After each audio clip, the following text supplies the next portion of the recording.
ఏంటి ఈరోజు రాజా గారు చాలా హుషారుగా కనిపిస్తున్నారు? రాసి ఈ రోజుతో నా ఆశయం నెరవేరింది. నాకెంతో సంతోషంగా ఉంది. కానీ కానీ అంటే ఆ దేవరాజ్ గాడు నా దగ్గరకు వచ్చాడు. ఎందుకండి? వాడు అసలే మంచివాడు కాదు. నిన్న వాళ్ళ తమ్ముడు రణదీప్ వచ్చి నన్ను అల్లరి చేస్తుంటే సూర్య అనే వ్యక్తి వచ్చి తనకి బుద్ధి చెప్పి పంపాడు. నిజమా? అవును రాజా.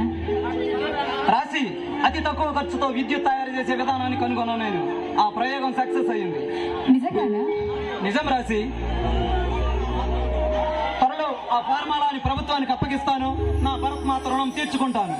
ఏమండి, ఆ దేవరాజ్ అసలే మంచివాడు కాదు. వాడితో చాలా జాగ్రత్తగా ఉండాలండి. రాసి మరొక విషయం నీతో ఎప్పుడు చెబుతూ ఉంటానే, నాకు ఒక తమ్ముడు ఉన్నాడని. నా తమ్ముడు భార్గవ్ త్వరలో IPS పాస్ అయి వస్తున్నాడు రాసి. నిజంగానా? ఎప్పుడు వస్తున్నాడు? అవును రాసి.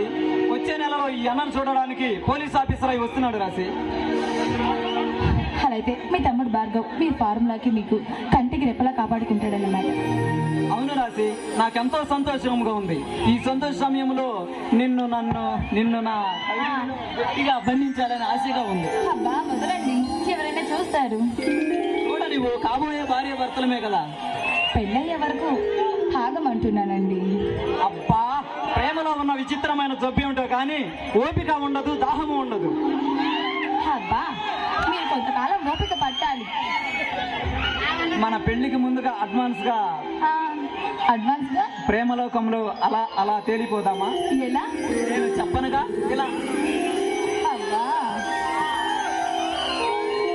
ఏముంది, మొదలి పువ్వు లాంటి రగిలిపోతున్న నీ యవ్వన సౌందర్యాన్ని నా కవితల్లో బంధిస్తా. ఐ లవ్ యూ రాసి, I love you. I to love you.